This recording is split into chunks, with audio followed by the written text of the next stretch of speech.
Hai, Assalamualaikum semua. Kembali lagi kita dekat Bycam Studio. Untuk perlawanan pertama kumpulan B, Malaysia berjaya mendapatkan keputusan yang positif apabila berjaya menewaskan Laos dengan keputusan 5-1. Melihat kepada line-up, Coach Ella meletakkan pemain-pemain terbaik dalam skuad kali ini, di mana pemain-pemain utama di Liga Super seperti Azam Azmi, Syekh Izhan, Mukhairi Ajmal diturunkan. Untuk first half, aku nampak permulaan positif ditunjukkan oleh pemain-pemain ini apabila kita berjaya mendapatkan shot pertama seawal minit pertama melalui Alif Izwan. Walaupun tak on target, jelas petanda bahawa pemain-pemain ini mahu mendapatkan gol seawal yang mungkin. Dan akhirnya pada minit keempat, kita berjaya mendapatkan gol pertama melalui satu counter attack yang cukup laju, di mana gol tersebut berjaya disudakan oleh Ubaidullah. Siapa sangka Ubaidullah, pemain centre back, dengan tiba-tiba naik ke atas dan berjaya mendapatkan gol tersebut. Selepas gol tersebut, kita masih lagi bermain pantas dan agresif untuk mendapatkan gol yang kedua. Apa yang aku nampak, kita banyak menggunakan bahagian sayap untuk melakukan attacking. Dekat sini, Hakimi diletakkan di sebelah sayap dan Alif Izwan yang bermain di posisi striker. Mungkin kelebihan fizikal dan kelajuan yang ada pada Hakimi ini menyebabkan coach meletakkan dia bermain di sebelah tepi. Tapi malangnya dalam tempoh minit 15 hingga 20 minit, kita sedikit hilang fokus, di mana pemain-pemain Laos yang banyak menguasai permainan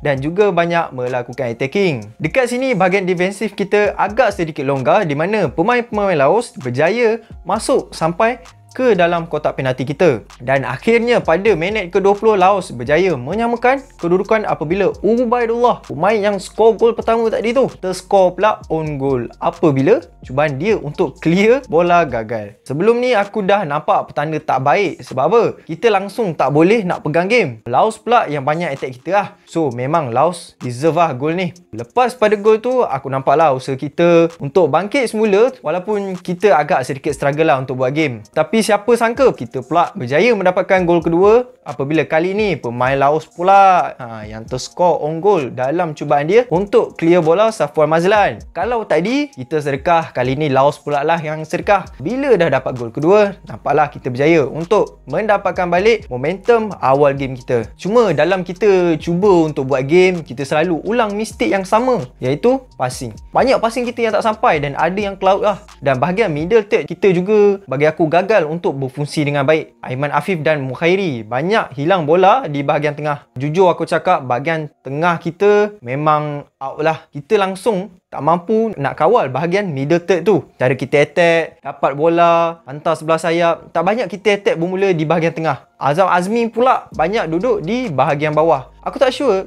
coach main formasi 3-4-3 ataupun 4-3-3, tapi aku nampak lebih kepada 3-4-3, yang mana Azam bermain di posisi centre back. So tamat first half, Malaysia 2, Laos 1.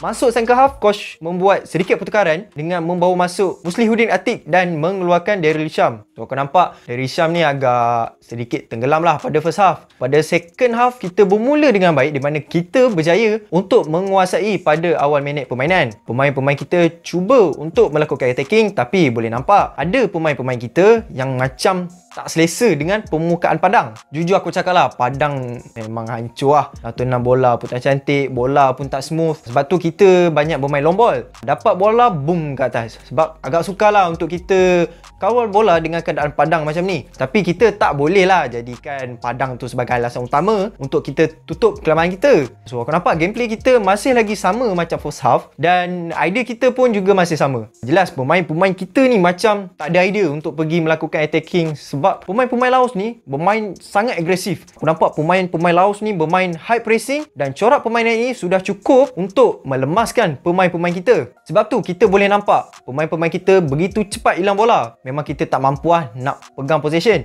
Malah aku nampak gameplay Laos ni yang lebih laju, lebih tersusun, di mana ada certain moment tu gerakan pemain-pemain Laos mampu untuk mengucak-kacirkan bahagian pertahanan kita. Bagi aku ini sesuatu yang tak bagus lah, di mana kalau kita biarkan Laos selesa dengan bola, peluang Laos untuk skor tu agak tinggi lah. Malah corak attacking kita agak sedikit kendur kalau nak compare dengan first half. Tak banyak gerakan yang dilakukan oleh pemain attacking kita lah. Malah ada pemain-pemain memilih untuk melakukan percubaan dari jauh, tetapi berjaya diblok oleh pertahanan Laos. Dan akhirnya tunggu punya tunggu, kita berjaya juga untuk mendapatkan gol yang ketiga melalui Syahid Bashar. punyalah susah kan kita nak dapat peluang. Sekali ada peluang, kita berjaya convert kepada gol. So tak lama kemudian, kita sepatutnya dah dapat gol yang keempat. Tapi malangnya percubaan Ferguson ni terkena tiang pula. Kalau Ferguson berjaya skor gol itu, mungkin itu akan jadi game over lah buat Laos. Untuk 10 minit terakhir, aku boleh nampak yang pemain-pemain kita semakin banyak melakukan attacking lah. Mungkin kemasukan pemain-pemain seperti Najmuddin, Shahir dan Fergus berjaya untuk meningkatkan tempo permainan, tak kala pemain-pemain Laos mungkin agak sedikit kemenatan. Dalam tempoh ni kita berjaya mendapatkan shot on target.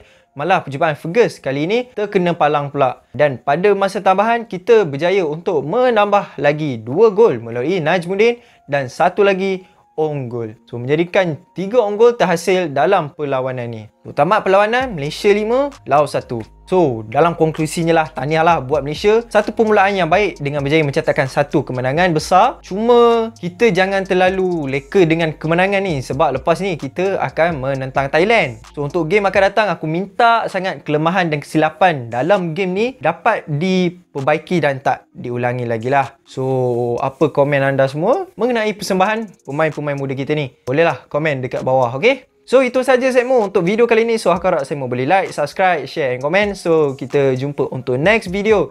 Assalamualaikum. Peace.